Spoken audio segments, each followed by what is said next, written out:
แม่กรอมพงมิจะแก่พงเฮนนัชชาทาเสียมลุดกระจอเสียมจอจนวนแม่เฮนโอ้ยพงมิจะโก้ខ្ញុំបានមើលវីដេអូនឹងហើយគឺខ្ញុំសង្វេគមែនទែនឡើងអ៊ូចាបងខ្ញុំសូមផ្ដាំទៅបងស្រីហើយជាពិសេសគឺបងប្អូនខ្មែរយើងដែលគាត់នៅស្រុកសៀមជាចម្បងបងប្អូនខ្ញុំជាកូនខ្មែរក្រមម្នាក់បងប្អូនយល់ពាក្យថាខ្មែរក្រមអត់ពាក្យថាខ្មែរក្រមហ្នឹងពួកយើងដែលរស់នៅដែនដីខ្មែរដែលរស់នៅ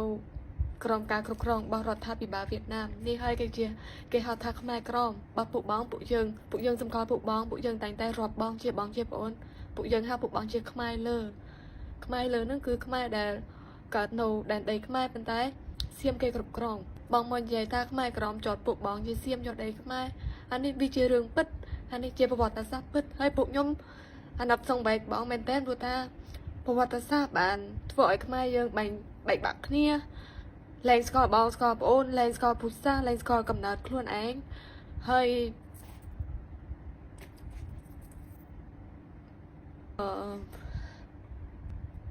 ខ្ញុំសង្វេគខ្ញុំអាណិតខ្មែរលើមែនតើអត់ខឹងទេខ្ញុំអាណិតព្រោះថាខ្មែរយើងលែងស្គាល់ជាតិសាសន៍ខ្លួនឯងស្អប់គ្នាឯងព្រោះថាខ្មែរយើងលែងចេះស្គាល់គ្នាឯងស្អប់គ្នាឯង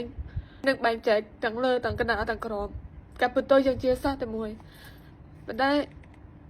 ខ្ញុំមិនដឹងថានិយាយយ៉ាងម៉េចឲ្យបងប្អូនខ្មែរលើគាត់បានយល់ទេទោះបីដល់រាប់ណាពួកបងអត់ដឹងថាពួកបងជាខ្មែរក៏ពួកបងគេសង្កល់ថាជីដូនចតាបងគ្រួសារបងគាត់និយាយជាភាសាខ្មែរបងមានជីដូនចតាជាខ្មែរសៀមគេគ្រប់គ្រងបងកើតនៅគេថាអាចថាដែនដីសៀម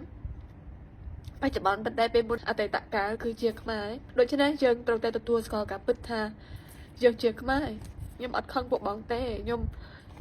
អាណិតវិញមួយចំនួនធំគឺបងប្អូនអត់ស្គាល់ថាខ្លួនឯងជាខ្មែរហើយមកស្អប់ខ្មែរគ្នាឯងតែពួកយើងគឺស្រឡាញ់រាប់អានថាដែលផ្លិចបងប្អូនខ្មែរលើទេពួកយើងមានវាសនាដូចគ្នាដូចតែគ្នាទេដូចគ្នាប៉ុន្តែពួកយើងអត់បានផ្លេចកំណើតទេហេតុអីពួកបងមកផ្លេចកំណើតហេតុអីពួកបងអត់ទទួលស្គាល់ថាពួកបងជាខ្មែរពួកបងនិយាយតាំងភាសាខ្មែរតាំងច្បាស់មានចដូនចតាជាខ្មែរហេតុអីខ្ញុំខូចចិត្តមែនតើដែលបានឃើញវីដេអូបងស្រីគាត់និយាយបែបនេះហើយគាត់អត់ស្គាល់បងប្អូនខ្មែរគ្នាឯងតែពួកយើងស្រឡាញ់តាំងពីដើមតាំងពីមកតាំងពីចដូនចតាមកតែលើគាត់និយាយថាអូពួកយើងមានបងប្អូនដែលនៅដែនដីថៃទៀតដែលពួកយើងមានបងប្អូនខ្មែរលើទៀតខ្មែរកណ្ដាលទៀតបងប្អូនខ្មែរយើងគ្រប់ទីកន្លែងទាំងអស់ច្រើនណាស់ប៉ុន្តែមួយចំនួនធំហ្មងគឺខ្មែរលើពួកគាត់អត់បានចាំអត់បានទទួលស្គាល់ហើយអត់ចង់ទទួលស្គាល់ថាពួកគាត់ជាខ្មែរទេហើយក៏ខ្ញុំជឿជាក់ថាវីដេអូហ្នឹងនឹងធ្វើឲ្យបងប្អូនគិតឡើងវិញថាបងប្អូនមានចដូនចតាដូចគ្នាដែរពួកយើងមានចដូនចតាតែមួយតែគឺខ្មែរខ្ញុំនិយាយចេញពីបេះដូងហើយខ្ញុំអត់ចង់ឲ្យបងប្អូនខ្មែរយើងឆ្លោះប្រកែកគ្នាស្អប់គ្នាទៀតទេឲ្យហើយសំបីតែខ្លួនខ្ញុំពេលមុនក៏ដូចបងដែរអត់ដឹងថាខ្លួនឯងនឹងជាជនជាតិអីឲ្យប្រកាសទេទើបតែធំឡើងបានខ្ញុំដឹងចឹងខ្ញុំសង្ឃឹមថាបងប្អូនអាចដោយខ្ញុំដែរស្គាល់ជាតិសាសន៍ខ្លួនឯង